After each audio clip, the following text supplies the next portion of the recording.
دیکھو لڑکے، تم پر میرا جو 10 لاکھ کا قرض ہے وہ میں تمہیں معاف کر دوں گا، لیکن بدلے میں تمہیں ایک لڑکی سے شادی کرنی ہوگی۔ ارشاد کے جواب پر فواد دنگ رہ گیا۔ میرے پاس تو اپنے رہنے کھانے پینے کے پیسے نہیں، میں کیسے شادی کر سکتا ہوں؟ اس نے ناسمجھی سے پوچھا۔ تمہیں گھر، گاڑی، کاروبار سب میں دے دوں گا، تمہیں صرف اس لڑکی سے شادی کرنی ہے اور وہ کرنا ہے جو ہم کہیں گے۔ بولو، منظور ہے؟ اس نے مزید وضاحت کی تو فواد حیرت سے سوچ میں پڑ گیا۔ فواد ایک ہینڈسم لیکن لاوارث آوارہ لڑکا تھا۔ اسے پیسوں کی ضرورت تھی تو وہ شادی کے لیے مان گیا، لیکن جس لڑکی سے اس کی شادی کرائی گئی وہ… دیکھو لڑکے، تم پر میرا جو 10 لاکھ کا قرض ہے وہ میں تمہیں معاف کر دوں گا، لیکن بدلے میں تمہیں بھی کچھ کرنا ہوگا۔ ارشاد ملک نے حیرت انگیز بات کرتے ہوئے شرط رکھی۔ کیا کرنا ہوگا سر؟ فواد کھٹکا۔ میں جس سے کہوں گا اس لڑکی سے شادی کرنی ہوگی۔ ارشاد کے جواب پر وہ دنگ رہ گیا۔ میں کچھ سمجھا نہیں سر، میرے پاس تو اپنے رہنے کھانے پینے کے پیسے نہیں ہیں، میں شادی کیسے کر سکتا ہوں؟ اس نے ناسمجھی سے پوچھا۔ وقتی شادی کرنی ہوگی صرف تب تک جب تک ہم کہیں، یوں سمجھو بس تم ہمارا ایک مہرہ ہوگے، تمہیں گھر، گاڑی، کاروبار سب میں دے دوں گا، تمہاری شادی کا اور شادی کے بعد کا سارا خرچہ بھی میں اٹھاؤں گا، تمہیں صرف اس لڑکی سے شادی کرنی ہے اور وہ کرنا ہے جو ہم کہیں گے۔ بولو، منظور ہے؟ اس نے مزید وضاحت کی تو فواد حیرت سے سوچ میں پڑ گیا۔ فواد ایک لاوارث آوارہ لڑکا تھا، لیکن وہ بچپن سے ایسا نہیں تھا۔ اس نے 14 جماعتیں پڑھی ہوئی تھیں، باپ خود بھی اسکول ماسٹر تھا جو اس کے بچپن میں چل بسا تھا، اور پھر ماں کے مرتے ہی وہ لاوارث ہو گیا، کوئی اس کا خیال رکھنے والا نہیں تھا۔ آوارہ جواری دوستوں میں وہ بھی ویسا ہی بن گیا۔ انہی دوستوں کے کہنے پر اس نے ارشاد ملک کے خاص آدمی سے 10 لاکھ روپے 2 ماہ کے وعدے پر ادھار لیے تھے۔ انہوں نے سوچا تھا بڑی رقم جوئے میں لگا کر اس سے ڈبل جیتیں گے، لیکن بدبختی ہوئی کہ یہ پیسے بھی ہار گئے۔ تب سے فواد ارشاد ملک کے آدمیوں سے چھپتا پھر رہا تھا، لیکن بالآخر آج وہ ان کے ہاتھ لگ گیا۔ فواد کو لگا تھا اب وہ نہیں بچے گا، لیکن ارشاد ملک کی غیر متوقع بات سن کر وہ دنگ کھڑا رہ گیا تھا۔ اس کام کے لیے آپ نے مجھے ہی کیوں چنا سر؟ آپ کسی اور سے بھی یہ کام کرا سکتے ہیں۔ فواد نے ہمت کر کے پوچھ لیا۔ کیونکہ ایک تو تم ہمارے قرضدار ہو، دوسرا جس لڑکے سے شادی کرانی وہ اونچے خاندان کی ہے، تم شکل صورت سے اچھے گھر کے لگتے ہو، تھوڑے پڑھے لکھے بھی ہو تو وہ لوگ تم پر آسانی سے بھروسہ کر لیں گے۔ ارشاد ملک نے وجہ بتا دی۔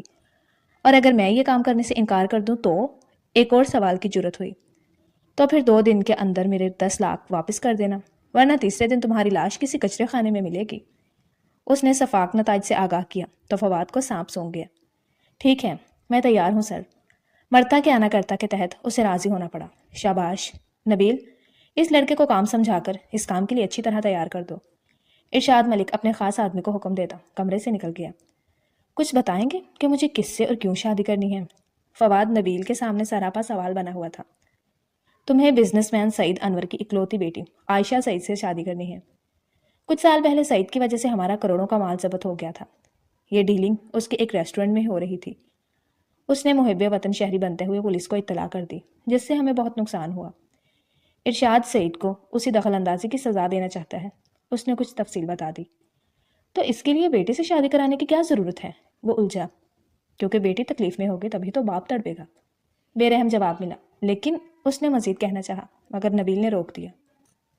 بس بہت ہو گئے سوال جواب، کل صبح یہاں آ جانا، تمہارا حلیہ درست کر کے تمہیں باقی سب سمجھا دیا جائے گا۔ نبیل نے بات سمیٹی تو وہ چپ کر گیا۔ اگلے روز فواد حکم کے مطابق موجود تھا۔ نبیل نے اس کے عام سے گھسے پٹے کپڑے مہنگے برانڈ کے کپڑوں سے تبدیل کر دیے۔ مین سلون سے اچھی خاصی ٹریٹمنٹ دلائی تو وہ اور زیادہ نکھر گیا، جو پہلے ہی خاصا خوش شکل تھا۔ اس کے بعد نبیل ڈرائیور کے ساتھ اسے گاڑی میں بٹھا کر ایک شاندار بنگلے میں لایا جو اب اس کی رہائش گاہ تھی، جسے دیکھ وہ مبہوت رہ گیا۔ لڑکی سے کب ملاقات کرنی ہے؟ گھر میں آنے کے بعد اس کا جائزہ لے کر فواد اس بات پر آیا جس کی سب سے زیادہ بے چینی تھی۔ ابھی نہیں، فی الحال کل ایک دعوت میں تمہاری لڑکی کے باپ سے ملاقات ہے، تم ایک بزنس مین کے طور پر اس سے ملو گے۔ اس نے آگے کا لاہے عمل بتایا۔ مطلب ڈائریکٹ شادی نہیں کرنی؟ پاگل ہو گیا؟ کون سا باپ اپنی بیٹی کی شادی ایک اجنبی سے کرتا؟ پہلے جان پہچان بنا کر اس پر اپنی دھاک بٹھانی ہوگی۔ نبیل نے اس کی عقل پر ماتم کیا۔ اور اگر اس پر دھاک نہیں بیٹھی تو… فواد نے آنکھیں سکیڑ کر جاننا چاہا۔ تو پھر تم دنیا سے اٹھنے کے لیے تیار رہنا۔ فوری ملا جواب اسے چپ کر آ گیا۔ اگلے روز فواد کی سعید کے ساتھ ملاقات کرانے کے لیے ایک دعوت کا انتخاب کیا گیا، جہاں بڑی بڑی شخصیات مدعو تھی۔ ارشاد نے اپنے اثر و رسوخ استعمال کرتے ہوئے فواد کے لیے بھی دعوت نامے کا بندوبست کر دیا تھا۔ اس وقت فواد نبیل کے ساتھ گاڑی کی پچھلی نشست پر بیٹھا تھا جو ڈرائیور چلا رہا تھا۔ فرنٹ سیٹ پر ایک نیا آدمی تھا جو نبیل کے مطابق فواد کا مینیجر تھا۔ فواد نے ڈارک بلیو ٹو پیس پہنا ہوا تھا جس میں وہ خاصا خوبرو لگ رہا تھا۔ گاڑی میں فل اے سی چل رہا تھا لیکن پھر بھی اس کے ماتھے پر بار بار پسینے آ رہے تھے جنہیں وہ رومال سے صاف کرتا رہا۔ اگر سعید نے بزنس کے بارے میں مجھ سے کوئی ایسی بات پوچھ لی جس کا جواب مجھے نہیں معلوم ہوا تو میں کیا کروں گا؟ اس نے فکر مندی سے سوال اٹھایا۔ تمہیں کچھ نہیں کرنا، اس بندے کو ہم نے تمہارا مینیجر اسی لیے بنایا ہے کہ یہ سائے کی طرح تمہارے ساتھ ساتھ رہے گا اور سب سنبھال لے گا۔ تمہیں بس باس والے ایٹیٹیوڈ کے ساتھ رہنا ہے۔ نبیل نے مشکل آسان کی لیکن وہ اب بھی مطمئن نہیں ہوا تھا۔ تھوڑی دیر بعد وہ لوگ اس ہوٹل میں پہنچ گئے جہاں دعوت تھی۔ فواد مینیجر کے ساتھ اندر چلا گیا جبکہ نبیل باہر گاڑی میں رکا۔ اس کا جانا مناسب نہیں تھا۔ پلان کے مطابق کچھ لوگ جان بوجھ کر فواد سے ایسے ملنے لگے جیسے وہ کوئی بہت بڑا آدمی ہو۔ یہ صرف سعید کو متوجہ کرنے کے لیے تھا اور ایسا ہوا بھی۔ وہ متجسس سا خود اس سے ملنے آ گیا۔ تعارف میں فواد نے وہی سب کہا جو نبیل نے اسے رٹوایا تھا کہ وہ لندن کا رہنے والا ہے لیکن اس کے مرحوم والدین کی خواہش تھی کہ وہ کسی پاکستانی لڑکی سے ہی شادی کرے، لہٰذا وہ ان کی خواہش پوری کرنے ہی پاکستان آیا ہے۔ اچھا تو پھر مل گئی آپ کو کوئی لڑکی؟ ساری بات سن کر سعید نے پوچھا۔ نہیں، ابھی تلاش جاری ہے۔ فواد کے جواب نے ان کے دل میں امید کی جوت جلا دی۔ چلیں، جلد آپ کو کوئی اچھی لڑکی مل جائے گی، آپ کے لیے نیک تمنائیں۔ انہوں نے بظاہر خود کو نارمل رکھا لیکن اندر ہی اندر وہ کچھ سوچنے لگے تھے۔ اسی طرح کی چند مزید پری پلان اتفاقی ملاقاتوں کے بعد سعید پوری طرح فواد پر لٹو ہو چکے تھے، جس کا سیدھا نتیجہ یہ آیا کہ انہوں نے فواد کو اپنے گھر ڈنر پر مدعو کر ڈالا، اور یہی تو ان لوگوں کا مقصد تھا۔ آج فواد کا ڈنر سعید کے گھر تھا۔ سورج ڈلنے کے بعد رات نکل آئی تھی۔ حسب وعدہ فواد ایک خوبصورت گلدستہ لے کر ان کے گھر پہنچ گیا جہاں مسٹر اینڈ مسز سعید نے ان کا نہایت گرم جوشی سے استقبال کیا، اور اب یہ لوگ شاندار ڈرائنگ روم میں بیٹھے تھے۔ دونوں میاں بیوی اس سے باتوں میں مصروف تھے جس کا وہ فرضی مسکراہٹ کے ساتھ جواب دے رہا تھا، لیکن در حقیقت سارا دھیان ایک ہی سوال پر اٹکا ہوا تھا کہ ان کی بیٹی عائشہ کہاں ہے جس کے لیے وہ یہ ساری محنت کر رہا ہے۔ منہ اٹھا کر پوچھنا مناسب نہیں تھا، لہٰذا صبر کر کے بیٹھا رہا کہ شاید یہ لوگ خود ہی تھوڑی دیر تک تعارف کرا دیں۔ لیکن تبھی ملازم نے کھانا لگ جانے کی اطلاع دی تو یہ تینوں ڈائننگ روم میں آ گئے۔ عائشہ نہیں آ رہی کیا بیگم؟ سعید نے فواد کے من کا سوال پوچھ لیا۔ آ رہی ہے، بلکہ آ گئی، مسز سعید نے جواب دیتے ہوئے فواد کے عقب میں دیکھا۔ داخلی دروازے کی جانب اس کی پشت تھی، لہٰذا وہ فوری آنے والی کو دیکھ نہ سکا، لیکن اس خیال کی بےتابی سے ہی دھڑکن منتشر ہو گئی تھی کہ جانے وہ کیسی ہوگی۔ تب تک وہ بھی گھوم کر اس کے مقابل اپنی ماں کے پاس آ چکی تھی۔ اسے دیکھتے ہی فواد کو لگا جیسے سب کچھ تھمسا گیا ہے۔ وہ نازک سراپے والی ایک پیاری سی لڑکی تھی جس نے ہلکے گلابی رنگ میں کاٹن کا سوٹ پہن کر کندھے پر دوپٹہ لے کر سلیقے سے بال باندھے ہوئے تھے اور لبوں پر مبہم مسکراہٹ ٹہری ہوئی تھی۔ بیٹا، یہ ہے فواد الوی، اور فواد صاحب یہ ہے میری اکلوتی بیٹی عائشہ۔ سعید کے تعارف کروانے پر وہ چونک کر ہوش میں آیا جو اسے دیکھ کر کھوسا گیا تھا۔ ہیلو عائشہ۔ ہیلو، عائشہ نے آہستگی سے کہا۔ اس کی آواز بھی اس کے جیسی نازک تھی۔ جواباً فواد نے بھی مسکرا کر سر کو جنبش دی۔ کھانے کا آغاز ہوا اور ساتھ ساتھ یہ لوگ ہلکی پھلکی بات چیت کرنے لگے۔ کچھ دیر بعد سعید کسی کی کال سننے کے لیے وہاں سے چلے گئے۔ مسز سعید بھی ملازمہ کو کوئی ہدایت دینے کے لیے وہاں سے اٹھ گئی۔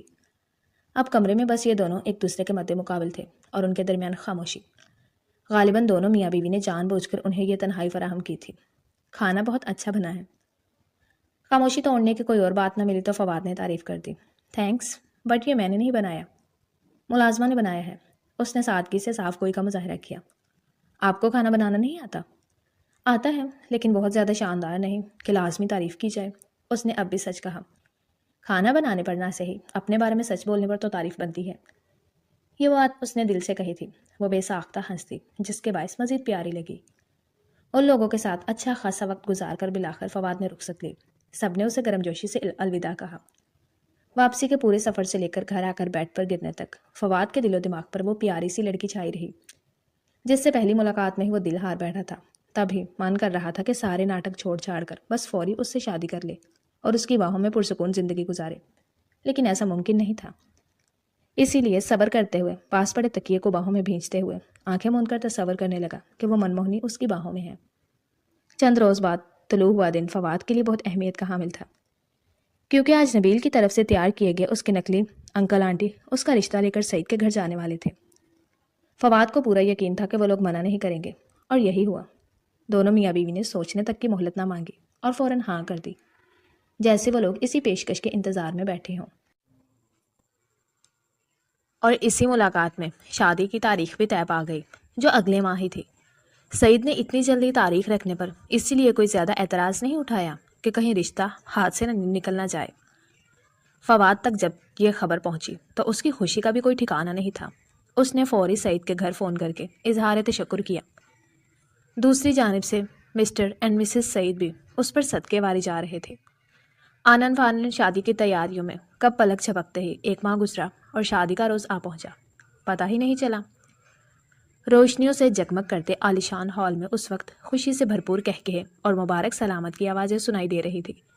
بالآخر فواد اور عائشہ کا نکاح ہو گیا تھا۔ فواد کی طرف سے شریک سارے نقلی دوست احباب نبیل نے ارینج کیے تھے، جن میں فواد کو کوئی دلچسپی نہیں تھی۔ اس کا سارا دھیان تو اپنے پہلو میں بیٹھی دلہن پر تھا، جو سرخ جوڑے میں سجی سنوری اس کی بےتابیاں مزید بڑھا رہی تھی۔ وہ خود بھی سیاہ شیروانی میں خاصا جاذب نظر لگ رہا تھا۔ خوشی تو آج مسٹر اینڈ مسز سعید کی بھی دیدنی تھی کہ اتنا اچھا داماد جو مل گیا تھا۔ اسی طرح جاری رہنے کے بعد تقریب اختتام پذیر ہوئی اور عائشہ کو فواد کے ساتھ رخصت کر دیا گیا۔ بالآخر انتظار کی گھڑیاں ختم ہوئیں اور شب وصل آ گئی۔ فواد اپنے بیڈ روم میں آ گیا تھا اور عائشہ کے پاس بیڈ پر بیٹھا تھا۔ نائٹ بلب کی روشنی میں کمرے کا ماحول خاصا خوابناک تھا۔ پورا بیڈ پھولوں کے ساتھ بہت خوبصورتی سے سجا ہوا تھا اور بیڈ کے وسط میں دلہن بنی بیٹھی عائشہ تھی۔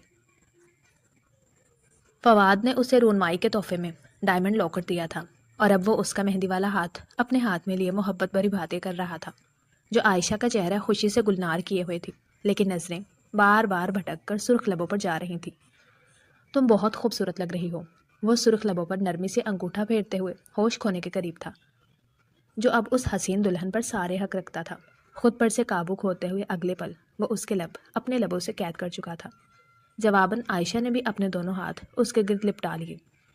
فواد نے اسے تکیے پر لٹایا اور مزید دیوانگی کے عالم میں شدتیں لٹاتا گیا، جو عائشہ کو بھی ایک الگ ہی پرکیف سفر پر لے گئی تھی، اور دونوں ہی اس سفر سے صبح سے پہلے واپس نہیں آنا چاہتے تھے۔ اگلی صبح فواد اس سے پہلے ہی جاگ گیا تھا اور اپنے پہلو میں سکون سے سوئی عائشہ کو دیکھتے ہوئے پھر خود کو یقین دلانے کی کوشش کر رہا تھا کہ یہ پیاری سی لڑکی اس کی بیوی ہے، وہ اس پر پورا حق رکھتا ہے۔ تب ہی عائشہ بھی بیدار ہوئی تو اسے اپنی طرف دیکھتا پایا۔ آپ کب جاگے؟ ابھی تھوڑی دیر پہلے۔ اچھا چلے ہم بھی فریش ہو کر باہر چلتے ہیں، سب مہمان جاگ جائیں گے تو پھر اچھا نہیں لگے گا، عائشہ نے تحمل سے کہا۔ گھر پر ہمارے سوا کوئی نہیں ہے، اس نے لٹ پیچھے کرتے ہوئے بتایا۔ وہ سب مہمان کہاں گئے جو کل فنکشن میں تھے؟ وہ حیران ہوئی۔ وہ سب اپنے اپنے گھر سے شریک ہوئے تھے، میں زیادہ کسی کو فری نہیں کرتا۔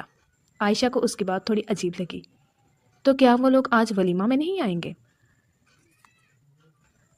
آئیں گے جیسے بارات میں آئے تھے، اور تم کیا مہمانوں کی فکر لے کر بیٹھ گئی ہو اس وقت؟ بھلائیوں کی بات ہے کرنے کی۔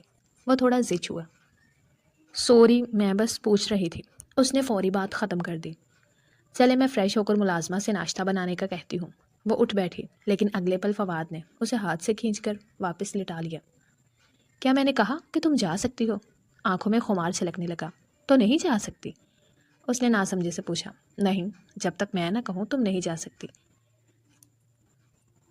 فواد نے کہتے ہوئے اسے خود میں بھینچ لیا۔ دن ڈوبا، رات آئی تو شاندار دعوت ولیمہ کا آغاز ہوا۔ فواد اور عائشہ دونوں ہی بہت خوبصورت لگ رہے تھے۔ لوگ ان سے مل کر تحائف دے کر جا رہے تھے، ساتھ ہی سعید کا اپنے داماد کو کسی نہ کسی سے ملوانے کا سلسلہ بھی جاری تھا۔ آپ کے پیرنٹس کہاں ہیں مسٹر فواد؟ سعید کی طرف سے شریک ایک مہمان نے پوچھا۔ میرے پیرنٹس نہیں ہیں، ان کی ڈیتھ ہو چکی ہے، دھیرے سے بتایا۔ اوہ، بہت برا ہوا۔ پیرنٹس کا نہ ہونا بہت دکھ کی بات ہے، اور ایسے خوشی کے موقع پر تو ان کی کمی بہت زیادہ محسوس ہوتی ہے نا؟ وہ آدمی اظہار افسوس کے نام پر زخموں پر نمک چھڑک رہا تھا۔ فواد کچھ نہ بولا، جسے عائشہ محسوس کر گئی۔ بخیر و عافیت یہ تقریب بھی اختتام پذیر ہوئی اور سب واپس گھر کو لوٹ آئے۔ عائشہ شیشے کے سامنے کھڑی سارے زیور اتار چکی تھی جب فواد بھی کمرے میں آ کر بیڈ پر بیٹھا اور کوٹ ایک طرف پھینک کر جوتے اتارنے لگا۔ عائشہ نے محسوس کیا تھا کہ جب سے اس آدمی نے فواد کے والدین کا ذکر کیا تھا تب سے وہ کچھ چپ سا ہو گیا تھا۔ شاید ان کی کمی زیادہ محسوس ہونے لگی تھی۔ وہ اس کے پاس آ کر برابر میں بیٹھ گئی، جو اب آستین کے بٹن کھولنے لگا تھا۔ ممی پاپا کی یاد آ رہی ہے؟ عائشہ نے نرمی سے پوچھا۔ اس نے سر ہلا دیا۔ وہ اس کے کندھے پر ہاتھ رکھ کے گویا ہوئی۔ میں سمجھ سکتی ہوں، میری ٹیچر کہتی تھی کہ والدین جب دنیا میں نہیں بھی رہتے ان کی دعائیں تب بھی ہمارے ساتھ ہوتی ہیں، وہ ہماری خوشی میں خوش ہوتے ہیں، اور یہ کہ ان کی دعاؤں کا نتیجہ ہی ہے کہ مجھے اتنی اچھی بیوی ملی ہے۔ فواد نے بات اچک کر مکمل کی۔ وہ مسکرائی۔ ابھی تو بس شادی کو ایک دن ہی ہوا ہے، آپ نے اتنی جلدی کیسے مان لیا کہ میں اچھی ہوں؟ اس کا موڈ بہتر ہوتا دیکھ وہ بھی بات دوسری طرف لے گئی۔ میں تو اسی دن مان گیا تھا جب تم سے پہلی بار ملا تھا، تبھی تو بنا دیر کیے تمہیں اپنے پاس لے آیا تاکہ اس اچھی لڑکی سے جی بھر کر محبت کر سکوں۔ فواد نے محبت پاش جواب دے کر کندھے پر سے بال ہٹاتے ہوئے وہاں بوسہ دیا۔ اس نے پرکیف انداز میں آنکھیں بند کر لی، جیسے خود کو اسے سونپنے کے لیے تیار ہو۔ شادی کے چند روز بعد ہی دونوں ہنی مون کے لیے مالدیپ روانہ ہو گئے تھے، کیونکہ فواد بس زیادہ سے زیادہ وقت اس کی قربت میں گزارنا چاہتا تھا، اور عائشہ بھی اپنے شوہر کی والہانہ محبت پر خوش تھی۔ یہ جگہ ہمیشہ سے اپنے بیچ اور ریزورٹ کے لیے جانی جاتی تھی۔ انہوں نے بھی اپنے لیے ایک ریزورٹ بک کیا تھا جو بالکل سمندر کنارے بنا ہوا تھا، یعنی جب جی چاہے ریزورٹ کی اندرونی سیڑھیاں اتر کر سمندر میں بھی غوطہ لگایا جا سکتا تھا۔ ابھی بھی شرٹ سے آری فواد پانی میں اترا ہوا عائشہ کو بھی یہاں آنے کا کہہ رہا تھا، جو بس پانی میں پیر ڈالے بیٹھی تھی۔ یہ زیادہ گہرا نہیں ہے، تم نہیں ڈوبو گی، ایک بار آ کر تو دیکھو۔ اس نے پھر اصرار کیا۔ نہیں، میں یہیں سے سن سیٹ دیکھ کر انجوائے کر رہی ہوں، مجھے پانی میں نہیں آنا، وہ آپ انجوائے کریں۔ ٹراؤزر ٹی شرٹ پہنے عائشہ ہنوز انکاری تھی۔ اکیلے بھلا کیا انجوائے کروں گا، تبھی تو کہہ رہا ہوں کہ تم بھی آ جاؤ۔ مجھے بچپن سے پانی میں جانا خاص پسند نہیں رہا ہے، میں ہمیشہ کنارے پر ہی رہی ہوں، اس نے سادگی سے بتایا۔ آج ایک بار میرے کہنے پر کنارہ چھوڑ کر سمندر میں اتر کر دیکھو تو صحیح، میں تمہیں ڈوبنے نہیں دوں گا، وعدہ۔ اس نے پاس آ کر ہاتھ بڑھایا۔ اس کے انداز میں اتنا یقین اور مان تھا کہ اب کی بار وہ انکار نہ کر سکی، اور اس پر بھروسہ کرتے ہوئے ہاتھ دے دیا۔ فواد نے اسے آہستہ سے کھینچ کر فوراً کمر سے پکڑتے ہوئے خود سے لگا لیا۔ عائشہ نے بھی دونوں بازو اس کے گرد کس کر لپیٹے ہوئے تھے۔ سورج غروب ہونے کے قریب تھا، اسی لیے ارد گرد ملگچا سا اندھیرا تھا اور پرفسوں بنا دیا تھا۔ عائشہ کے پیر جب نیچے زمین سے ٹکرائے تو تسلی ہوئی کہ واقعی پانی زیادہ گہرا نہیں ہے۔ تبھی وہ نارمل ہو کر تیراکی میں اس کا ساتھ دینے لگی۔ دونوں سر تا پا بھیگ گئے تھے۔ صرف آپ پر یقین کر کے میں پانی میں اتری ہوں، عائشہ نے دونوں بازو اس کے کندھوں پر رکھتے ہوئے لاڈ سے بتایا کہ وہ اس پر کس قدر بھروسہ کرنے لگی ہے۔ جانتا ہوں، اور میں نے کہا نا کہ میں تمہیں کبھی ڈوبنے نہیں دوں گا۔ اس نے بھی دونوں بازو پانی میں ڈوبی کمر کے گرد حمائل کرتے ہوئے اسے قریب کیا اور ماتھا چوم لیا۔ کچھ روز بعد یہ لوگ ہنی مون سے لوٹ آئے۔ زندگی واپس معمول پر گزرنے لگی۔ عائشہ بیڈ روم میں آئی تو فواد کو بیڈ پر نیم دراز موبائل میں مصروف دیکھ کر تھوڑی متعجب ہوئی۔ فواد، آپ آج بھی آفس نہیں جا رہے کیا؟ وہ قریب آئی۔ نہیں، میرا مینیجر سب دیکھ لیتا ہے، مجھے روز جانے کی کوئی خاص ضرورت نہیں ہے، اس نے ہمیشہ والا بہانہ دہرایا۔ وہ تو ٹھیک ہے، لیکن آپ کو کسی پر بھی اس قدر اندھا اعتماد نہیں کرنا چاہیے کہ سب کچھ اس پر چھوڑ کر مطمئن ہو جائیں۔ آپ کو خود بھی اپنے business per check and balance رکھنا چاہیے۔ وہ تحمل سے کہتی مقابل بیٹھ گئی۔ میں فون پر رابطے میں رہتا ہوں، تم ان سب کی فکر مت کرو، مجھے بس ان دنوں زیادہ سے زیادہ وقت تمہارے ساتھ گزارنا ہے، فواد نے محبت سے کہتے ہوئے اسے اپنی طرف کھینچ لیا۔ آج عائشہ شادی کے بعد پہلی بار اپنے میکے رکنے آئی تھی۔ عائشہ کی آمد کے باعث آج کھانوں پر خاصا اہتمام کیا گیا تھا۔ تینوں ڈائننگ ٹیبل کے گرد جمع تھے، جہاں دونوں میاں بیوی روایتی والدین کی طرح اسے خریدنے میں مصروف تھے کہ بیٹی ازدواجی زندگی میں خوش ہے یا نہیں، اور عائشہ کے کھلے کھلے چہرے نے انہیں تسلی بخش جواب دے دیا۔ یہ لوگ یوں ہی بات چیت کرتے ہوئے کھانے میں مصروف تھے جب ملازم نے اطلاع دی کہ فواد صاحب آئے ہیں۔ ارے تو آ کر بتا کیا رہے ہو، فوری یہاں لے کر آؤ اسے، بلکہ میں خود جاتا ہوں۔ سعید فوراً کرسی سے اٹھ کر باہر گئے۔ تم نے بتایا نہیں عائشہ کہ فواد آ رہا ہے، مسز سعید نے کہا۔ مجھے خود بھی نہیں پتا تھا ماما کہ وہ آئیں گے، انہوں نے تو کل لینے آنے کا کہا تھا۔ عائشہ بھی ناسمجھی کی کیفیت میں تھی۔ اسی اثناء میں وہ دونوں بھی آ گئے۔ سعید واپس اپنی جگہ پر بیٹھے اور فواد ساس کو سلام کرتے ہوئے عائشہ کے برابر میں براجمان ہو گیا۔ تم ایسے اچانک چلے آئے بیٹا، سب خیریت ہے؟ مسز سعید نے رسان سے پوچھا۔ اوفو، تو کیا ہو گیا، بلکہ اچھی بات ہے کہ یہ بھی آ گیا، میں نے تو عائشہ سے پہلے ہی کہا تھا کہ تمہیں بھی فون کر کے بلا لے۔ سعید نے بیگم کی عقل پر ماتم کیا جن کا بس نہیں چل رہا تھا کہ داماد کے آگے بچ جائیں۔ سب خیریت ہے آنٹی، دراصل میں عائشہ کو لینے آیا تھا، وہ شائستگی سے گویا ہوا۔ عائشہ کو لینے؟ لیکن یہ تو آج رک کر کل جانے والی تھی نا؟ انہوں نے تعجب سے یاد دلایا۔ یہی کیفیت عائشہ کی بھی تھی۔ جی پلان تو یہی تھا، لیکن عائشہ کے بنا گھر میں اتنا سناٹا ہو رہا تھا کہ میں آج ہی آ گیا، سوری۔ اس نے سادگی سے سچ کہہ دیا۔ ارے اس میں سوری کی کیا بات ہے بیٹا، یہ تمہاری بیوی ہے، اب اس کی جگہ تمہارے گھر میں ہی ہے، اور ماں باپ بھی شادی کے بعد بیٹی کو اس کے گھر میں ہنستا بستا دیکھ کر خوش ہوتے ہیں۔ سعید نے سہولت سے کہا تو وہ بھی مسکرا دیا، لیکن عائشہ کچھ نہ بولی۔ کھانے کے بعد دونوں نے رخصت لی اور گھر روانہ ہو گئے۔ پورے راستے عائشہ نے خود سے زیادہ کوئی بات چیت نہیں کی، بس اس کی باتوں کا مختصر جواب دیتی رہی۔ گھر آنے کے بعد وہ سیدھا چینج کرنے چلی گئی اور اب سلک کے نائٹ گاؤن میں شیشے کے سامنے کھڑی ہاتھوں پر لوشن لگا رہی تھی۔ ناراض ہو؟ فواد نے پیچھے سے اسے حصار میں لیا۔ نہیں، میں کیوں ناراض ہوں گی؟ نظریں ہنوز لوشن ملتے ہاتھوں پر تھی۔ کیونکہ میں نے تمہیں میکے میں رکنے نہیں دیا اور واپس لے آیا۔ اس نے کندھے پر تھوڑی ٹکاتے ہوئے خود ہی وجہ بتائی۔ وہ کچھ نہ بولی۔ لیکن یار میں بھی کیا کرتا، تمہارے بنا میرا دل ہی نہیں لگ رہا تھا۔ پورا دن تو جیسے تیسے گزار لیا، لیکن اب تمہارے بنا رات گزارنا ممکن نہیں تھا، اس لیے میں تمہیں اپنے پاس واپس لے آیا۔ اس نے باہوں کا حصار قائم کرتے ہوئے اپنی بے چینی کی داستان سنائی۔ لیکن شاید میں کچھ زیادہ ہی سیلفش ہو گیا۔ یہ بھی نہیں سوچا کہ تم اتنے دن بعد اپنے والدین کے گھر گئی ہو تو تمہیں ان کے ساتھ بھی تھوڑا ٹائم دینا چاہیے تھا۔ آئی ایم سوری، اس نے آہستگی سے اعتراف کیا، جس سے اب عائشہ کی چپ سے احساس ہو رہا تھا کہ وہ تھوڑا زیادہ جذباتی ہو گیا ہے۔ عائشہ نے گہری سانس کھینچی۔ اس کا شوہر اس کے بنا اتنا بے چین تھا کہ ایک رات بھی اس کی دوری برداشت نہ کرتے ہوئے میکے سے واپس لے آیا۔ یہ اس کے لیے ناراض ہونے کا نہیں، شکر کرنے کا مقام تھا کہ وہ اپنے شوہر کے لیے اتنی اہمیت رکھتی تھی۔ وہ دھیرے سے سانس خارج کرتی اس کی جانب پلٹی۔ باہوں کا حصار ہنوز قائم تھا۔ ڈونٹ بی سوری، میں آپ سے ناراض نہیں ہوں، بلکہ مجھے یہ جان کر خوشی ہوئی کہ آپ کا میرے بنا دل نہیں لگتا ہے۔ اس نے محبت سے کہتے ہوئے نرمی سے گال پر ہاتھ رکھا۔ اگر ایسا ہے تو اتنی دیر سے کچھ بول کیوں نہیں رہی؟ اس محبت بھرے رد عمل کے بعد دل ہلکا ہونے پر اس نے سوال اٹھایا۔ کیونکہ مجھے آپ کو بولتے ہوئے سننا اچھا لگ رہا تھا۔ وہ بھی کمال مہارت سے بات بنا گئی۔ اچھا تو پھر ایک بات اور سن لو کہ میں آئندہ بھی تمہیں یوں ہی دن گزار لینے کے بعد رات کو میکے سے گھر واپس لے آؤں گا۔ اس نے لاڈ بھری سختی سے آگاہ کیا۔ ٹھیک ہے، اور کچھ؟ عائشہ نے بھی شوق فرما برداری دکھائی۔ ہاں ابھی تو بہت کچھ باقی ہے۔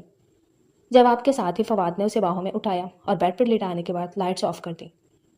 سب کچھ معمول پر بہت ہی پرسکون چل رہا تھا کہ فواد کو ارشاد ملک کا بلاوا آ گیا، اور اب وہ اس کے سامنے موجود اسے اب تک کی ساری صورتحال سے آگاہ کر رہا تھا۔ سر سچ کہوں تو میں آپ کا بے حد شکر گزار ہوں۔ آپ کی وجہ سے میری لائف سیٹ ہو گئی، مجھے گھر، گاڑی اور سب سے بڑھ کر اتنی اچھی بیوی مل گئی۔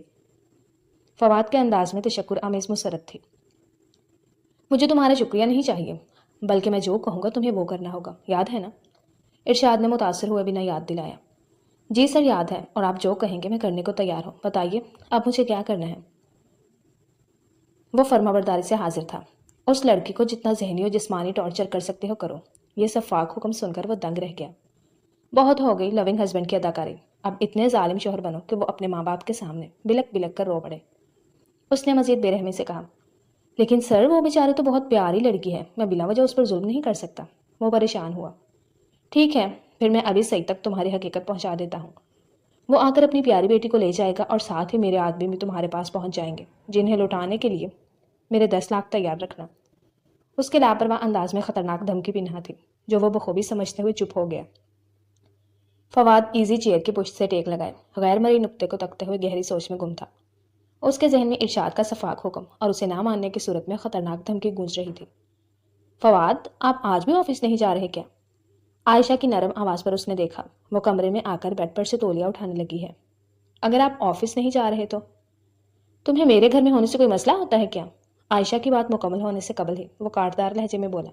وہ کرنٹ کھا کر پلٹی۔ نہیں، میں تو بس تو ہر وقت آفس کو لے کر میرے پیچھے کیوں پڑی رہتی ہو؟ میرا کام، میری مرضی، مجھے جیسے ٹھیک لگے گا میں کروں گا۔ اس کے کاٹدار انداز نے پھر بولنے کا موقع چھینا۔ میں تو بس یہ کہہ رہی تھی کہ اگر آپ آفس نہیں جا رہے تو مجھے ماما کی طرف لے چلیں۔ اس نے سہمے ہوئے انداز میں بات مکمل کی، جو اس کایا پلٹ پر دنگ رہ گئی تھی۔ ابھی پچھلے ہفتے تو ہو کر آئی ہو تم اپنی امی کے گھر سے، اب پھر کیوں وہاں جانے کا دورہ پڑ گیا؟ وہ سیدھا ہوا، جس کے چہرے پر خطرناک ناگواری تھی۔ عائشہ کو کچھ سمجھ میں نہیں آ رہا تھا۔ کوئی ضرورت نہیں ہے کہیں جانے کی، گھر پر ہی رہو، اور بہت ہو گیا آرام، اب تھوڑا گھر کے کام کاج پر بھی توجہ دے دو۔ سخت پابندی کے فوراً بعد ہی حکم بھی صادر ہو گیا۔ وہ بات مکمل کر کے اٹھا اور تیزی سے باہر چلا گیا۔ عائشہ ہکا بکا سی یوں ہی کھڑی رہ گئی، جیسے یقین نہیں آ رہا تھا کہ فواد نے اس سے اتنی سختی سے بات کی ہے۔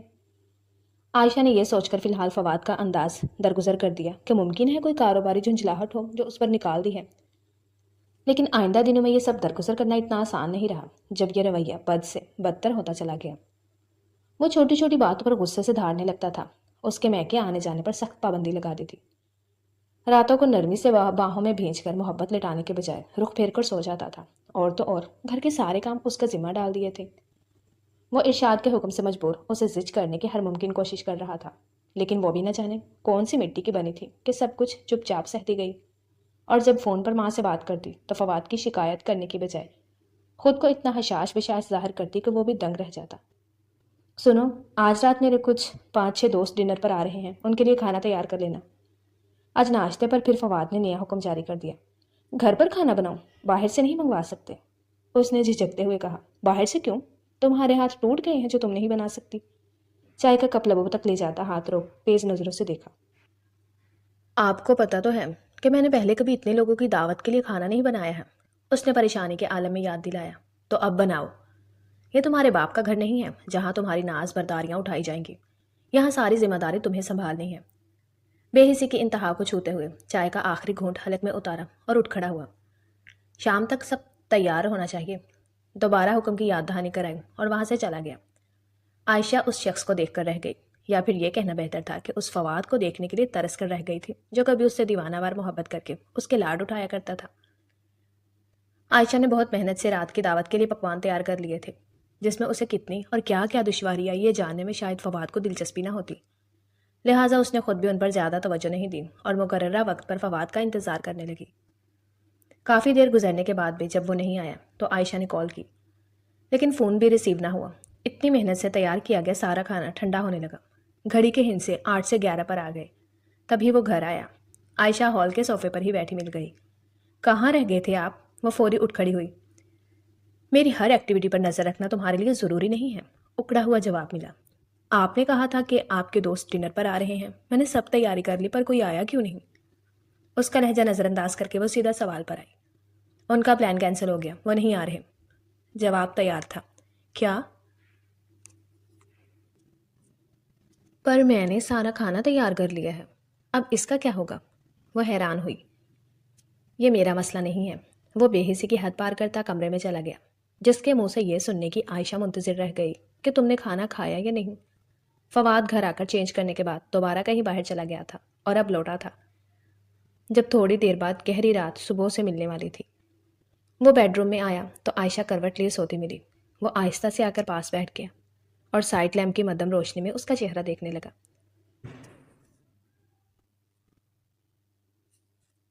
وہ چند دنوں میں ہی بے حد مرجھا گئی تھی، آنکھوں کے نیچے ہلکے بن گئے تھے۔ شادی کے اولین دنوں میں فواد کی والہانہ محبت کے سبب اس پر جو روپ آیا تھا وہ کہیں کھو گیا تھا، کیونکہ فواد کی والہانہ محبت بھی تو اب نہیں رہی تھی۔ وہ ارشاد کے ہاتھوں کی کٹ پتلی تھا، اسی نے عائشہ تک پہنچا کر یہ شادی کرائی تھی۔ فواد کا اس سے کوئی لینا دینا نہیں تھا، اسے تو بس ہر حال میں ارشاد کا حکم ماننا تھا۔ لیکن جس طرح اس نے خوشی خوشی شادی کا حکم مانا تھا، عائشہ کو تکلیف پہنچانے والا حکم ویسے نہیں مانا جا رہا تھا۔ وہ بہت مشکل سے اسے جھڑکنے کے لیے لہجے میں سختی لاتا تھا اور بعد میں کافی دیر تک اضطراب کی حالت میں بیٹھا خود کو ملامت کرتا رہتا تھا۔ اس سے خود بھی عائشہ کی یہ مرجھائی ہوئی اداس حالت نہیں دیکھی جا رہی تھی۔ فواد نے سائڈ ٹیبل کی دراز سے ٹیوب نکالی اور دھیرے دھیرے زخم پر لگانے لگا۔ مرہم لگانے کے بعد گال پر سے بال پیچھے کیے اور رخسار پر نرمی سے بوسہ دے کر جانے لگا۔ تبھی اس کی کلائی نازک گرفت میں آ گئی۔ وہ پلٹا۔ عائشہ نے اس کی کلائی پکڑ لی تھی جو جاگی ہوئی تھی۔ اتنے دن بعد اپنے پرانے والے فواد سے مل کر اچھا لگا، وہ کہتی ہوئی اٹھ بیٹھی، جس کی آواز خوشی سے بھر آ گئی تھی۔ میں نہیں جانتی کہ مجھ سے کیا غلطی ہو گئی ہے، لیکن پلیز مجھے معاف کر دیں، یہ غصہ ختم کر دیں، مجھے اپنے بے رخی کی سزا مت دیں۔ کہتے ہوئے وہ بے بسی سے رو پڑی۔ یہیں فواد کے ضبط کا باندھ بھی ٹوٹا اور اس نے فوری قریب بیٹھ کر اسے شدت سے باہوں میں بھرتے ہوئے سینے سے لگا لیا۔ وہ اس کی شرٹ دبوچے ہچکیوں سے رو رہی تھی۔ نہ تم سے کوئی غلطی ہوئی ہے اور نہ میں تم پر غصہ ہوں۔ وہ اس کا سر سہلانے لگا۔ اگر ایسا نہیں ہے تو اتنے دنوں سے مجھے بے رخی کی سزا کیوں دے رہے تھے؟ موقع ملتے ہی سارے شکوے زبان پر آ گئے، کیونکہ مجھے خود بھی اندازہ نہیں تھا کہ میں جو کر رہا ہوں وہ کتنا غلط ہے۔ لیکن اب میں مزید ایسا کچھ نہیں کروں گا، نہ میں تمہیں کوئی تکلیف پہنچاؤں گا اور نہ کسی کو پہنچانے دوں گا، یہ میرا وعدہ ہے۔ محبت بھرے عزم کے ساتھ فواد نے اس کا ماتھا چوم لیا۔ وہ واپس پرانا والا فواد بن گیا تھا، جیسے عائشہ کی تکلیف سے تکلیف ہوتی تھی، جو اس سے والہانہ محبت کرتا تھا، کیونکہ وہ سچ میں عائشہ سے محبت کرنے لگا تھا، اور اس محبت کے لیے اب وہ کچھ بھی کرنے کو تیار تھا، ارشاد کے خلاف جانے کو بھی۔ میں تمہیں ایک سچ بتانا چاہتا ہوں عائشہ۔ وہ دھیرے سے الگ ہوا۔ عائشہ سوالیہ نظروں سے دیکھنے لگی۔ میں کوئی امیر بزنس مین نہیں ہوں۔ میں نے ارشاد ملک کے کہنے پر دھوکے سے تم سے شادی کی ہے۔ بالآخر راز پر سے پردہ اٹھنے کا وقت آ گیا۔ کیا؟ وہ دنگ رہ گئی۔ پھر فواد نے آہستہ آہستہ اسے ساری حقیقت بتا دی کہ کس طرح وہ اپنی آوارہ گردیوں کے باعث ارشاد کے ہتھے چڑھا اور اس نے فواد کو مہرہ بنا کر استعمال کیا۔ یہ ساری باتیں سن کر عائشہ اپنی جگہ ساکت ہو چکی تھی۔ اسے اپنی سماعت پر یقین نہیں آ رہا تھا۔ اب میں مزید اس کھیل کا حصہ نہیں بن سکتا، اسی لیے تمہیں ساری حقیقت بتا دی۔ اب فیصلہ تمہارے ہاتھ میں ہے۔ بات مکمل کر کے فواد نے مجرم کی مانند اپنا سر جھکا لیا۔ عائشہ ہنوز پھٹی پھٹی نظروں سے اسے دیکھ رہی تھی۔ اتنا بڑا دھوکہ! کافی دیر بعد وہ محض اتنا بولی۔ فواد نے لب بھینچ لیے۔ میرے گھر والوں نے آپ کو کتنی عزت دی، میں نے آپ پر اپنا تن من سب وار دیا اور آپ نے یہ سلا دیا۔ لہجے میں بے پناہ غم و غصہ تھا۔ مجھ سے غلطی ہوگی، آئی ایم سوری۔ فواد نے اس کا ہاتھ پکڑنا چاہا، مگر وہ ہاتھ کھینچتی بیڈ سے اٹھی۔ فواد نے اسے دیکھا اور وہ بھاگتی ہوئی جا کر باتھ روم میں بند ہو گئی۔ وہ جانتا تھا کہ ایسا ہوگا، وہ اسی لائق تھا، لیکن پھر بھی اسے دکھ ہو رہا تھا۔ دوسری جانب عائشہ باتھ روم کے بند دروازے سے ٹیک لگائے بیٹھی رو رہی تھی۔ اسی طرح کافی دیر گزر گئی۔ سورج طلوع ہونے کے بعد ہر سو روشنی پھیل گئی تھی۔ فواد نے دروازے پر دستک دی، لیکن اندر سے کوئی جواب نہ آیا۔ عائشہ، میں ارشاد کے پاس جا رہا ہوں، اسے سب بتا کر خود کو اس کے حوالے کر دوں گا، پھر وہ میرا کیا حشر کرے گا یہ میں بھی نہیں جانتا، لیکن پلیز تم اپنے ممی پاپا کے گھر چلی جانا، تم یہاں زیادہ دیر سیف نہیں رہ پاؤ گی۔ فواد جانتا تھا کہ وہ سن رہی ہے، تبھی اپنا پیغام پہنچا کر بھاری دل کے ساتھ وہاں سے چلا گیا، اور وہ واقعی سپاٹ چہرے کے ساتھ بیٹھی سب سن رہی تھی۔ اپنے کال کے مطابق فواد سیدھا ارشاد کے پاس پہنچا اور اسے سب بتا کر ہتھیار ڈال دیے کہ اب میں مزید کٹ پتلی کا کام نہیں کر سکتا۔ یہ سننے کی دیر تھی کہ ارشاد کے حکم پر اس کے آدمیوں نے فواد کو مارنا شروع کر دیا۔ تجھے کہا تھا نا کہ اگر ہماری بات نہ مانی تو انجام بہت برا ہوگا، اب موت کی صورت بھگت اپنا انجام۔ پاس کھڑے ارشاد نے اسے پٹتا دیکھ نفرت سے کہا۔ وہ کوئی مزاحمت نہیں کر رہا تھا، جو خود چاہتا تھا کہ وہ مر جائے تاکہ عائشہ اس کے نام سے آزاد ہو جائے، کیونکہ خود اپنی زبان سے عائشہ کو خود سے جدا کرنے کی ہمت نہیں تھی۔ اس کی حالت خراب ہوتی جا رہی تھی، تبھی اچانک شور اٹھا کہ پولیس آ گئی ہے۔ یکدم سب گھبرا کر بھاگنے لگے، لیکن پولیس اہلکاروں نے کوشش ناکام بنا دی۔ غلطی ہوئی جو پہلے تجھے وارننگ دے کر چھوڑا، تجھے تو حوالات میں ہی بند رکھنا چاہیے تھا، ڈی ایس پی نے ارشاد کو دبوچتے ہوئے کہا۔ ان کے ساتھ سعید بھی موجود تھے جو ان کے دوست تھے۔ لیکن اب تو لمبا اندر جائے گا، ڈی ایس پی صاحب اسے دبوچ کر لے گئے۔ فواد زخمی حالت میں گھٹنوں کے بل زمین پر بیٹھا خود کو سنبھالنے کی کوشش کر رہا تھا جب ایک اہلکار اسے بھی لے جانے آیا۔ اسے چھوڑ دو، یہ میرا داماد ہے، یہ ان کے ساتھ نہیں ہے۔ سعید کے کہنے پر اہلکار چلا گیا۔ فواد نے حیرت سے انہیں دیکھا۔ چلو اٹھو، گھر چلتے ہیں، عائشہ تمہارے لیے پریشان ہے۔ انہوں نے اس کی جانب ہاتھ بڑھایا، جسے تھام کر وہ بے یقینی کے عالم میں کھڑا ہو گیا۔ اب اس سے بڑھ کر اور کیا ثبوت ہوتا کہ انہوں نے اس کا جھوٹ معاف کر کے اسے ایک موقع دیا ہے۔ گھر جانے سے قبل فواد کی ہسپتال سے مرہم پٹی کرائی گئی، اور جب وہ سعید کے گھر پہنچ کر کمرے میں آیا، عائشہ سامنے ہی منتظر ملی۔ اسے دیکھتے ہی وہ دوڑتے ہوئے آ کر اس سے لپٹ گئی۔ شکر ہے آپ ٹھیک ہیں، اس نے شکر کا کلمہ پڑھا۔ تم تو مجھ سے ناراض تھی نا کہ میں نے تمہیں دھوکہ دیا۔ میں کوئی ریس زیادہ نہیں ہوں، وہ ساری جھوٹی شان و شوکت ان لوگوں کی دی ہوئی تھی۔ اس نے تعصب سے یاد دلایا۔ وہ الگ ہوئی۔ جانتی ہوں، میں جان گئی ہوں کہ اول روز سے سب کچھ جھوٹ تھا، ساری شان و شوکت جھوٹی تھی، لیکن وہ کہتے ہوئے رکی، لیکن یہ محبت سچی ہے جو مجھے آپ کی آنکھوں میں نظر آتی ہے۔ عائشہ کے جواب پر دل زور سے دھڑکا۔ مجھے شان و شوکت کی کوئی ہوس نہیں ہے، میں اپنے شوہر کے ساتھ ایک سیدھی سادی عام سی زندگی میں خوش ہوں۔ وہ سچ کہہ رہی تھی، جس کی گواہ اس کی آنکھ بھی تھی۔ فواد کا پور خوشی سے جھوم اٹھا۔ اس نے عائشہ کو گلے لگا کر بھینچ لیا۔ ارشاد والا راز فاش ہوتے ہی فواد کے پاس سے وہ گھر گاڑی بھی چلا گیا تھا، لیکن سعید کے توسط سے اسے ایک جگہ نوکری مل گئی تھی، جس کے بعد اس نے ایک چھوٹا سا رینٹ کا گھر لے لیا، جس میں وہ دونوں ایک ساتھ ہنسی خوشی رہ رہے تھے۔ اور یہ خوشی تب اور بھی بڑھ گئی جب انہیں پتہ چلا کہ عائشہ امید سے ہے۔ آج مسز سعید نے دونوں کو ڈنر پر گھر بلایا تھا۔ خوشگوار ماحول میں ڈنر کرنے کے بعد دونوں بائک پر سوار گھر واپسی کی راہ پر تھے، جب اچانک بہت تیز بارش شروع ہو گئی۔ فواد نے فی الحال بائک ایک کنارے روک دی اور دونوں ایک بند دکان کے شیلٹر کے نیچے کھڑے ہو کر بارش ہلکی ہونے کا انتظار کرنے لگے، جہاں خوش قسمتی سے ایک بلب بھی جل رہا تھا۔ ایک تو دیر رات ہونے کے باعث پہلے ہی سب گھروں کو لوٹ چکے تھے، پھر بارش کی وجہ سے دور دور تک مزید سناٹا چھا گیا۔ سرد ہوا کے باعث عائشہ کو ٹھنڈ لگنے لگی تھی، جس سے بچنے کے لیے چادر کو مزید کس کر اوڑھ لیا۔ فواد نے یہ محسوس کیا تو اپنی جیکٹ اتار کر اسے پہنا دی۔ ارے میں ٹھیک ہوں، یہ آپ پہن لیں، وہ اس کا خیال کرتے ہوئے فوری بولی۔ اس ساری صورتحال کا ذمہ دار میں ہوں، تو اس سے بچانا بھی میری ذمہ داری ہے۔ اسے جیکٹ پہنانے کے بعد فواد نے مزید گرمائش کے لیے پیچھے سے اپنے حصار میں لے لیا۔ کیا مطلب؟ وہ کچھ سمجھی نہیں، جسے واقعی جیکٹ اور حصار میں تھوڑا سکون ملا تھا۔ مطلب اگر میں سچ میں ایک رئیس زادہ ہوتا تو اس وقت ہم اپنی لگژری گاڑی میں سکون سے گھر جا رہے ہوتے، جس میں ہیٹر آن کر دینے سے تمہیں سردی نہیں لگتی۔ اس نے بات واضح کی۔ لیکن میری پوری کوشش ہے کہ جلد میں تمہیں تمہارا وہ شاہانہ لائف سٹائل واپس دے سکوں جس کی تم عادی رہی ہو۔ اگلے پل انداز میں عزم آ گیا۔ وہ شاہانہ لائف سٹائل کمانے کے لیے کہیں آپ کسی غلط راستے پر نہ چلے جائیے گا۔ وہ اس کی طرف گردن موڑ کر گویا ہوئی۔ آپ بس اتنا کما لیں کہ جس سے ہماری اور ہمارے بچے کی ساری ضروریات بآسانی پوری ہوں، ہمیں کسی کے آگے ہاتھ نہ پھیلانا پڑے، میرے لیے یہی بہت ہے، نرمی سے کہتے ہوئے عائشہ نے اسے احساس ندامت سے آزاد کیا۔ فواد کو اس پر بے ساختہ پیار آیا۔ اس نے گرفت مزید تنگ کر لی۔